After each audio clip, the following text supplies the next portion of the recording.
typically want to use three type of buckets. So bucket number one, we're usually going to have it in cash. So cash isn't great, doesn't really grow much, but it's safe. So we typically have about 2 years of income sitting in this bucket here. So 2 years of income is going to depend on everyone's situation a little different. So if got to retirement, like, hey, from our portfolio, we need, $40,000 per year to make it work. Great. 40,000 per year times two, 80 grand, which means we need $80,000 in cash. Doesn't mean bank savings. That just means it has to be in some type of money market or safe, cash-like investment inside retirement accounts. So plan 3 has money market fund, or some the safe money one, whatever that is. So even in plan 3, they have like the short-term interest fund. It's a safe kind of like money market type account. Anything like that will work. You can also allocate it, the numbers too big, across multiple retirement accounts. You could have, $10,000 of it in a Roth. You could have 40,000 in plan 3 or whatever it is, just 80,000 somewhere. So when we do these buckets, we usually assume, to make things simple, our money is in one pot. Yes, I know there's multiple retirement accounts, there's different tax implications, but just to make things simple, we assume it's all in one pot. Let's say we still have that $1 million here, and this was, across multiple accounts, but again, one pot here. We said, hey, we need $40,000 per year. That's 80,000, that's 2 years. Next is our income bucket. We want to have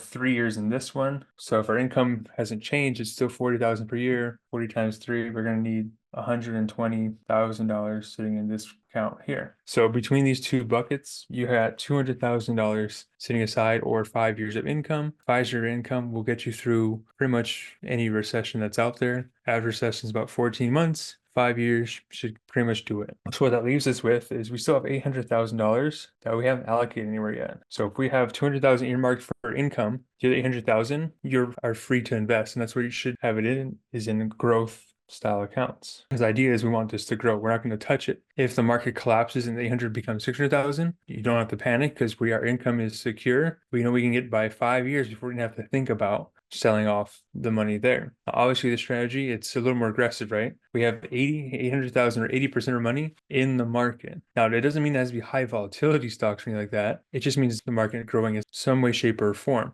It doesn't mean that you're going to have necessarily all the big roller coasters. It just means investing and growing. So 80% in the market in some way is more than the 4% when they said we only have 60% in there. But because we're a little bit more strategic on the income part of it, we have more equity, which means more growth, and the growth can always refill these buckets. So a couple years go by, our cash is drained. We can always pull off any growth we got and refill the buckets as we need to see fit. So this is just one way of how you can sustain the rule of 5%. And it's exactly what I do for our clients.